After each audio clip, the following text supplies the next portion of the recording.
Assalamualaikum warahmatullahi wabarakatuh. Perkenalkan kembali, nama saya Rosikin. Di sini kita akan masuk ke silabus yang ke-6. Di silabus yang ke-6 kali ini kita akan ngebahas tentang salah satu jenis generative adversarial network, yaitu Wasserstein Disigan. Jadi apa itu Wasserstein Disigan? Sebenarnya ini namanya Disigan doang, atau Deep Convolutional Generative Adversarial Network. Jadi kita nggak pakai neural network biasa, tapi kita pakai salah satu jenis neural network, yaitu CNN atau Convolutional Neural Network. Dan kita ganti loss function yang menggunakan Wasserstein loss. Oke, yang pertama di sini kita install terlebih dahulu untuk source-nya. Yang pertama di sini kita install JCOBDL yang versi 1.1.6. Lalu install sama JDown juga. Ini dihapus nggak masalah sih. Nah, ini.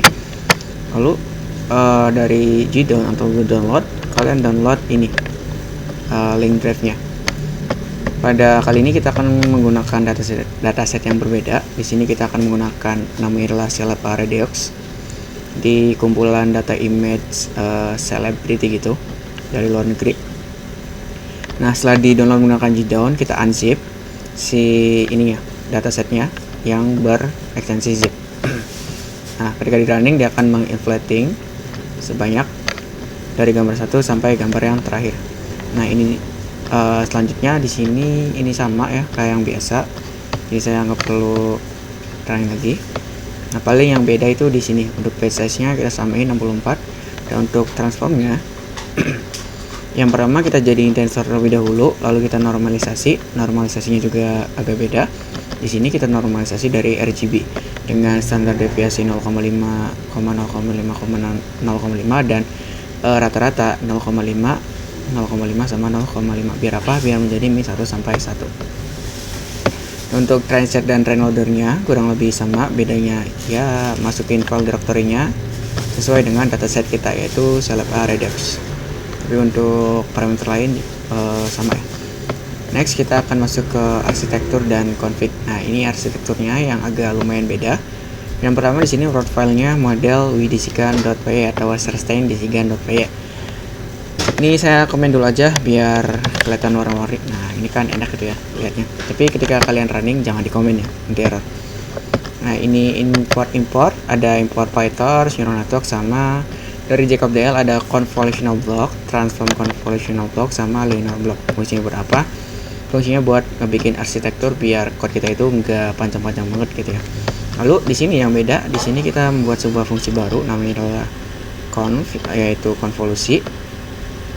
Define function konvolusi, dia akan menerima input parameter convolutional input dan convolutional output dengan parameter by defaultnya base normalization sama true, dan aktivasi yang menggunakan liquid lalu kita return menggunakan si convolutional block dari si JCOBDL.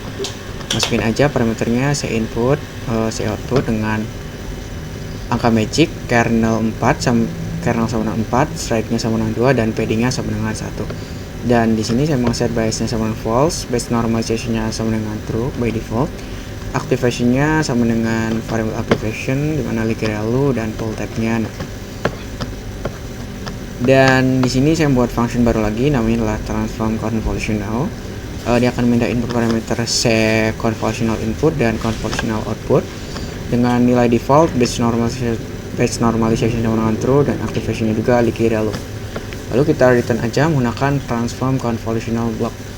Ininya convolutional block ini untuk membuat sebuah function untuk konvolusi dari yang kecil sampai yang besar. Nah, kalau yang transform convolutional blocknya itu kayak kebalikannya gitu kan, di transpose ya.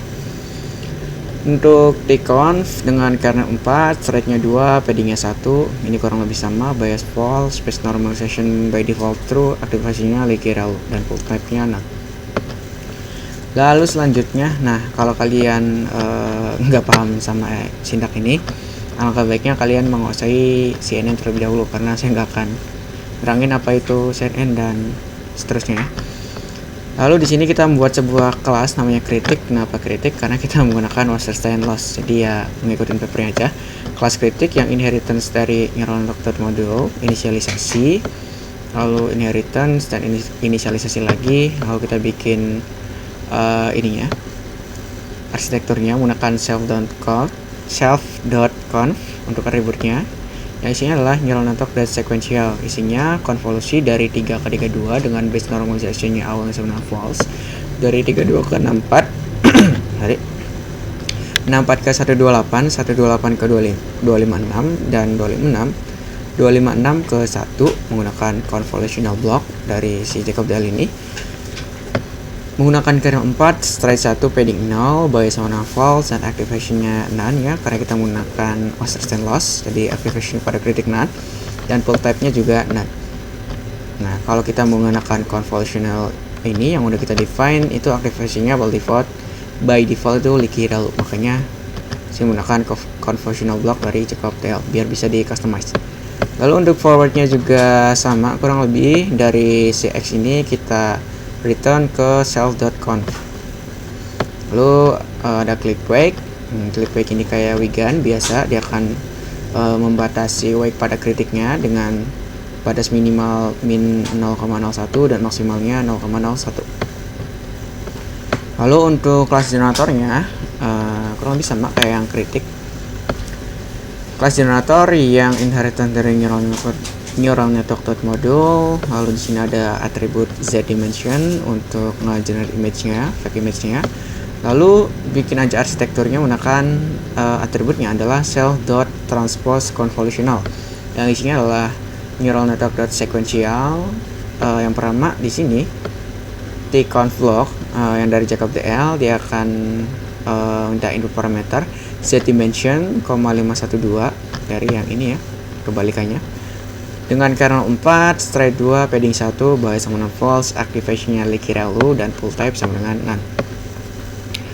Lalu dari 512 ke 256 menggunakan transpose convolutional yang udah kita bikin di sini. Nah, ini nilai defaultnya.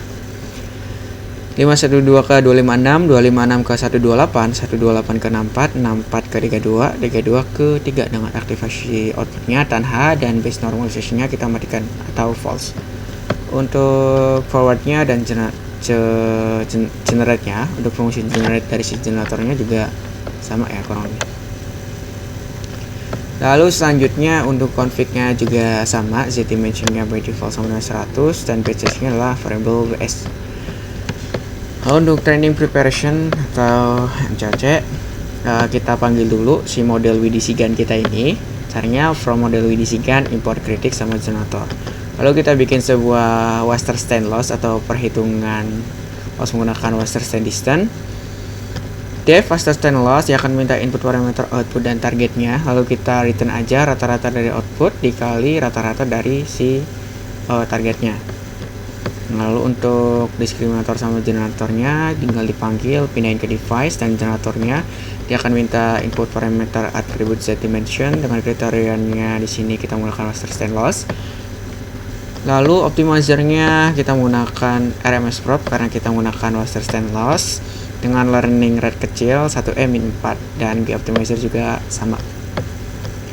Lalu untuk trainingnya kita siapkan dulu untuk output model sama output WDC GAN-nya menggunakan OS .McDears output /WDC GAN access oke sama nanti, artinya kalau folder yang udah ada dia nggak akan dibikin lagi ya. Nah untuk trainingnya kurang lebih sama kayak Wigan, cuma di sini bedanya nggak ada bedanya sih.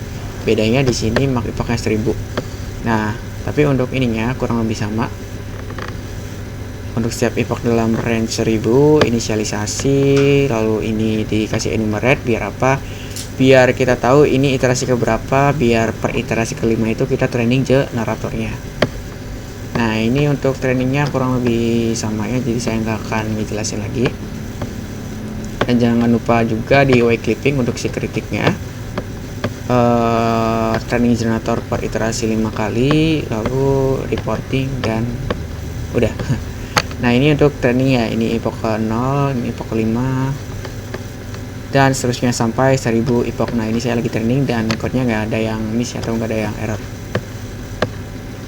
Oke, mungkin untuk syllabus yang ke-6 segini aja, kurang lebihnya mohon maaf. Assalamualaikum warahmatullahi wabarakatuh.